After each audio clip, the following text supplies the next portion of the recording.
Assalamualaikum warahmatullahi wabarakatuh. Baiklah, pada kesempatan ini kita akan mendiskusikan mengenai praktikum pemeriksaan sistem pernafasan. Praktikum pemeriksaan sistem pernafasan akan dilaksanakan menjadi 4 tahap. Yang pertama, kita akan melakukan tindakan yang namanya inspeksi. Yang kedua adalah palpasi. Yang ketiga itu akan perkusi. Dan terakhir adalah auskultasi. Untuk yang pertama, kita akan melakukan namanya tindakan inspeksi. Inspeksi adalah proses observasi. Apa yang kita observasi? Mari kita praktekkan. Yang pertama kita observasi adalah lihat dulu di bagian lehernya, kemudian kita lihat dulu bagian tangan pasien, kemudian kita lihat. Kalau memang ada yang menutupi baju, boleh kita angkat bagian. Baiklah Bapak, kita akan melakukan pemeriksaan. Saya akan buka izin baju, bajunya terlebih dahulu. Oke. Terlihat di sini penampakan dadanya. Apa yang harus kita lihat? Yang pertama kita lihat adalah bagaimana bentuk dadanya. Dadanya apakah rata, cembung. Kemudian kita lihat juga adalah bagaimana pergerakan dadanya. Apakah simetris kanan dan kiri. Jangan sampai nanti ternyata yang di sebelah kiri berkembang tetapi yang sebelah kanan tidak berkembang. Artinya kemungkinan ada gangguan. Kemudian kita lihat lagi bagaimana bentuk warnanya di sebelah kanan dan kiri. Apakah ada perbedaan warna atau tidak? Kalau ada perbedaan warna ataupun ada scar di sini, kita lihatin ini karena apa? Apakah dia terjadi ada tabrakan? Apakah ada trauma? Jadi itu harus kita lihat. Kemudian kita lihat apakah ada bekas operasi atau tidak. Bekas operasi, apakah ada pernah dilakukan tracheostomi ataupun pernah dilakukan pembedahan jantung. Ingat, pemeriksaan dada itu berbeda dengan pemeriksaan abdomen.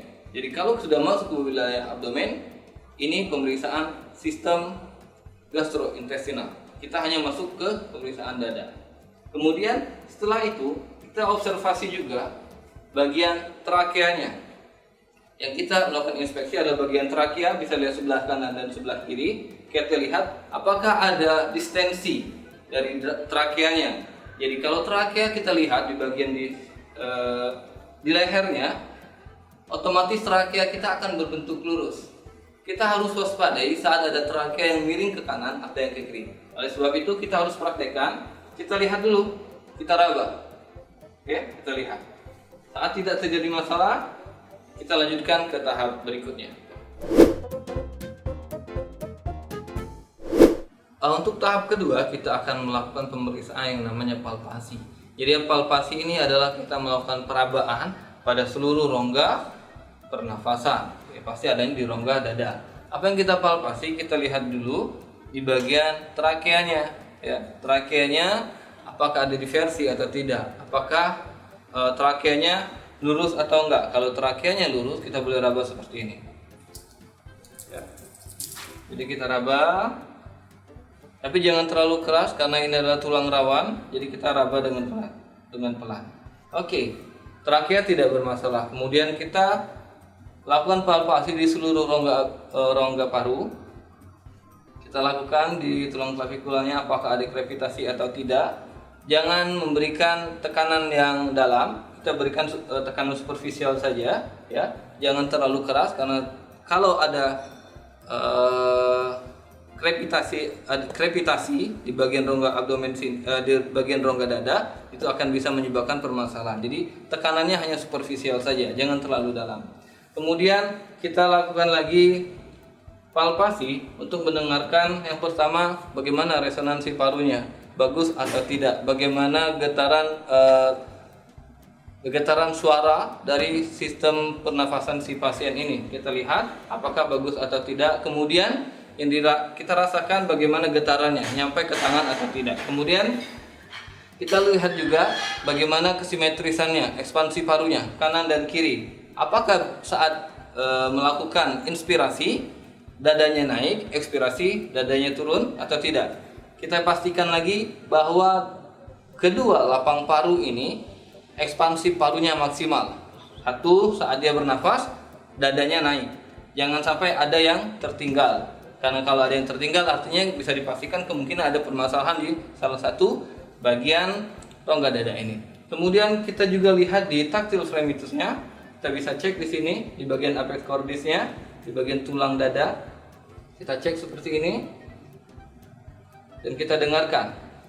Kalau ada beberapa pasien yang bisa terlihat teraba getarannya, kalau nggak ada teraba juga nggak jadi masalah.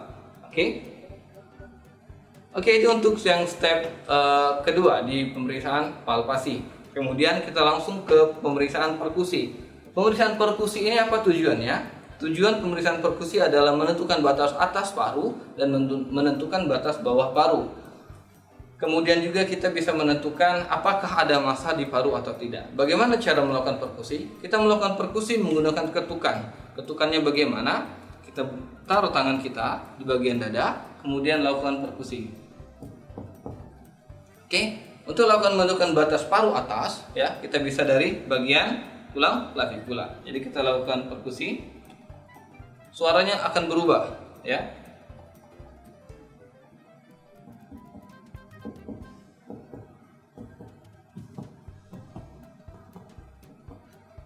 Saat suaranya sudah berubah, artinya ada apa?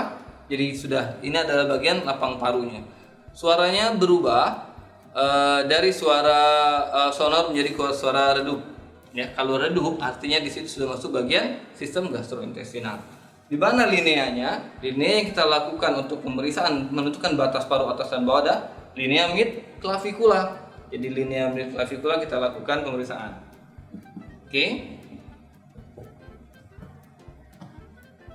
Sama, kanan dan kiri kita tentukan batas atas paru dan bawah.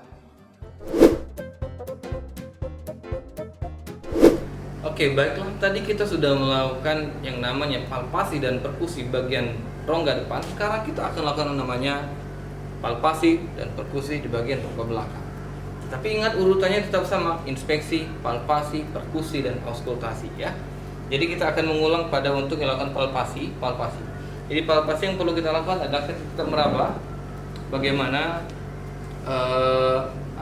tulang si pasien ini, apakah dia bisa bernafas dengan suara vesikuler atau tidak. Nanti akan kita kedengaran apakah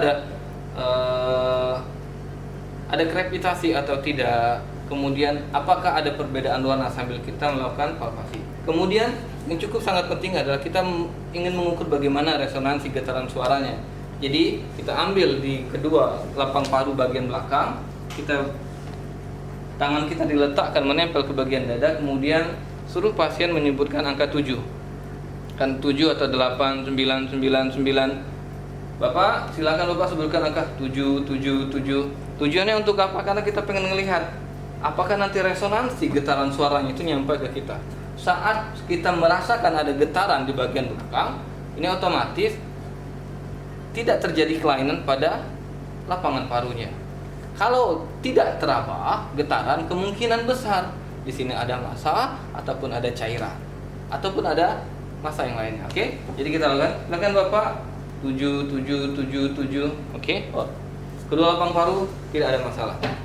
Dan kemudian kita menentukan, ingat tadi setelah yang namanya palpasi kita lakukan perkusi. Tadi kita sudah mencoba untuk perkusi bagian depan, sekarang kita mencoba perkusi di bagian belakang. Bagaimana menentukannya? Untuk menentukannya hampir sama. Kita dari bagian tulang apa ini? Tulang scapula, kemudian lead media scapula sampai ke bagian bawah. Nanti suaranya akan berubah dari suara sonor menjadi suara redup atau pekak atau dullness, ya. Kita cek. Ingat tadi sama perkusinya seperti ini, ya. Tapi harus dilatih dengan tangan kita.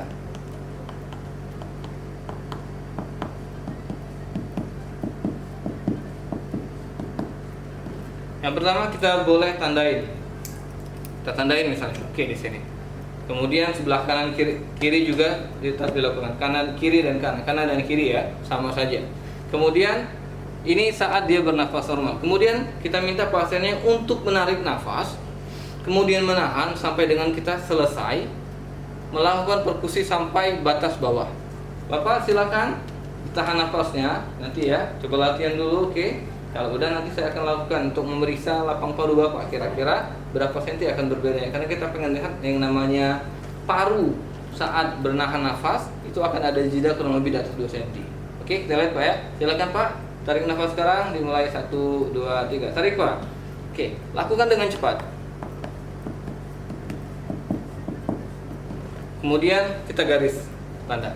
Jadi di awal kita sudah mendapatkan 2 garis, kemudian kita ukur. Yang kita ukur berapa senti. Tujuannya untuk apa? Tujuannya adalah kita mau mengetahui bagaimana kesehatan paru ini. Ini bisa melihat bahwa si orang ini sering olahraga atau tidak. Dari yang pertama, pemeriksaan awal tanpa menahan nafas. Yang kedua, pemeriksaan saat si pasien menahan nafas. Jadi kita bisa pastikan untuk menentukan batas atas dan batas bawah paru. Dan untuk tahap terakhir, kita akan melakukan namanya auskultasi. Auskultasi otomatis kita akan membutuhkan alat yang namanya stetoskop. Dan saya yakin mahasiswa sudah terbiasa memakai stetoskop ya. Bagaimana cara kerjanya? Nanti kita akan menggunakan stetoskop, kemudian akan periksa di bagian seluruh lapang paru. Tujuannya untuk apa? Kita pengen mendengar suara paru ini normal atau tidak. Apakah dia ada crackle suaranya? Apakah ada wheezing? Apakah ada ronci? Caranya gimana? Bisa kita cek dari suara vesikular dulu di bawah klavikula. Kemudian nanti kita akan ada beberapa teori yang menyebutkan 8 sampai 10 titik. Untuk fase ini saya akan menyebutkan 10 ya, pada 10 titik. Dan ini harus berurutan. Tujuannya untuk mengetahui bagaimana gambaran suara paru yang didengarkan melalui stetoskop atau disebut dengan auskultasi. Oke, kita coba terlebih dahulu. Kita pasang. Saat kita pasang kemudian kita sampaikan ke pasiennya, Bapak tolong jangan bersuara dulu dan bernafas seperti normal saja ya Pak ya. Saat saya bilang nanti Bapak tarik nafas, tolong tarik nafas. Oke Pak, tarik nafasnya Pak. Dengarkan suara nafasnya. Tarik nafasnya Pak. Oke. Yang kedua Pak, tarik nafas lagi. Yang ketiga Pak, silakan tarik nafas lagi. Lagi Pak. Lagi Pak, silakan. Lagi. Oke. Tujuannya untuk apa? Setelah kita mendengarkan dengan auskultasi, jadi ada berapa? 1, 2, 3, 4, 5, 6, 7, 8, 9, 10. Ini kita lihat batas atas sampai bawah parunya. Tujuannya untuk apa? Kita pengen mendengarkan suara parunya. Kalau suara parunya ada suara nafas tambahan, ronci, wheezing, otomatis akan ada permasalahan di sini. Pun sebaliknya nanti kita akan praktekkan bagaimana di posisi belakang. Oke, langkah selanjutnya adalah kita melakukan pemeriksaan auskultasi di bagian posterior pasien. Sama seperti yang di bagian depan, tetapi berbeda pada letaknya saja. Kalau di bagian anterior tadi dia samping sebelah, di samping-samping, tapi kalau untuk bagian belakang kita 1, 2, 3, 4, 5, 6, 7, 8, 9, 10. Ya sama ya, kita sama seperti prosesnya yang tadi. Saya akan praktekkan.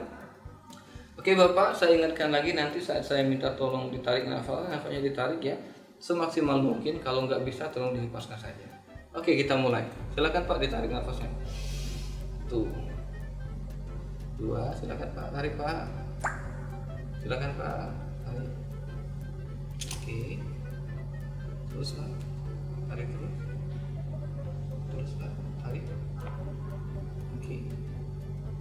Oke. Nah, apa yang kita dengar dari auskultasi sama seperti yang bagian anterior dan posterior sama. Jadi yang kita lihat adalah bagaimana suara paru bagian depan dan belakang. Apakah ada suara nafas tambahan atau tidak? Oke.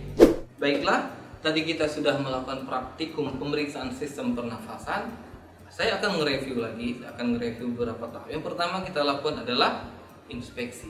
Yang kedua kita lakukan adalah palpasi bagian anterior dan posterior. Yang ketiga kita lakukan perkusi bagian anterior dan posterior. Yang terakhir kita lakukan auskultasi. Dan sekali lagi diingat bahwa tujuan pemeriksaan sistem pernafasan ini kita pengen melihat bagaimana gambaran sistem pernafasan pada pasien. Dan sistem pernafasan kalau pada pasien dengan yang normal, dengan yang abnormal nanti akan ketahuan dari kita melakukan beberapa step yang ini. Mungkin itu saja dari saya, semoga bermanfaat. Saya akhiri. Assalamualaikum warahmatullahi wabarakatuh.